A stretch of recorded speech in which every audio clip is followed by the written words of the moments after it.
శ్రీశక్తి పథకంలో భాగంగా ఘాట్ రోడ్లలో మహిళలకు ఉచిత ప్రయాణం లేదని మొదట వార్తలు వచ్చాయి. అయితే ఘాట్ లో ఓవర్లోడ్ స్టాండింగ్ లేకుండా ఉచిత సర్వీసులు నడపాలంటూ తాజాగా ఉత్తర్వులు అందాయని పాడేరు డిపిటిఓ ఉమా మహేశ్వర్ రెడ్డి తెలిపారు. ఈ స్త్రీ శక్తి పథకంలో భాగంగా మహిళలకు ఉచిత బస్సు ప్రయాణం అన్నది ఒక 5 ప్రాడక్ట్స్ లో రాష్ట్రం అంతటా ప్రయాణించడానికి అవకాశం కల్పించడం జరిగింది. ముందుగా ఘాట్ రోడ్లో కొన్ని రూట్లో మాత్రమే, ప్లెయిన్ రూట్స్లో మాత్రం ఘాట్లో అనుమతి ఇవ్వడం జరిగింది. అయితే మరలా ఇన్స్ట్రక్షన్స్ వచ్చినాయి.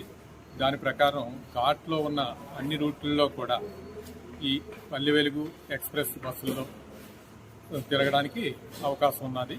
రాష్ట్రం అంతటా కూడా ఎక్కడైనా ప్రయాణం చేయవచ్చు. ఘాట్ రోడ్లలో కూడా ఎక్కడైనా ప్రయాణం చేయవచ్చు. అయితే కొన్ని కండిషన్స్ ఏంటి అని అంటే, స్టాండింగ్ అనేది కొద్ది జాగ్రత్తగా చూసుకుని, ఎందుకంటే ఘాట్లో కొద్ది సేఫ్టీ ప్రధానం కాబట్టి ఆ ఉద్దేశంతో స్టాండింగ్ ఇన్స్ట్రక్షన్స్ ఏంటి అని అంటే, కొద్ది ఘాట్లో జాగ్రత్తగా స్టాండింగ్ మరీ ఎక్కువ కాకుండా జాగ్రత్తగా చూసుకుని అన్ని బస్సుల్లోనూ కూడా అలౌ చేయమన్నారు. ఇప్పుడు దాని ప్రకారం మన పాడేరు సంబంధించిన ఏఎస్ఆర్ జిల్లాకి సంబంధించిన అన్ని ఘాట్లలో కూడా చింతపల్లి, జోలాపుట్టు, ఇలా బాకూరు అన్ని, అలాగే విశాఖపట్నం వెళ్ళడానికి ఈ ఘాట్ రోడ్లో కూడా అన్ని ఘాట్లలోనూ కూడా ఇప్పుడు పాసెంజర్స్ని, లేడీ పాసెంజర్స్ని వయసుతో నిమిత్తం లేకుండా ఒక గుర్తింపు కార్డు ఉంటే సరిపోతుంది. వారి దగ్గర వారిని ప్రయాణించడానికి కండక్టర్లు అందరూ కూడా డ్రైవర్లు కానీ అనుమతిస్తారు.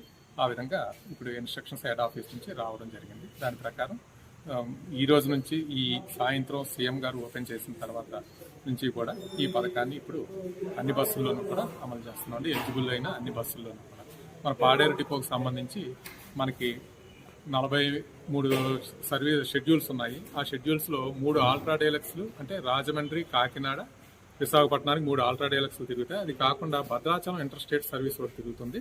ఈ 4 సర్వీసుల్లో మాత్రమే ఈ ఉచిత ప్రయాణానికి అనుమతి ఉండదు. మిగతా అన్ని 39 సర్వీసుల్లోనూ 20 రూట్లలో కూడా ఈ ప్రయాణానికి లేడీస్ అందరికీ కూడా అనుమతించడం జరుగుతుంది, ఉచిత ప్రయాణానికి.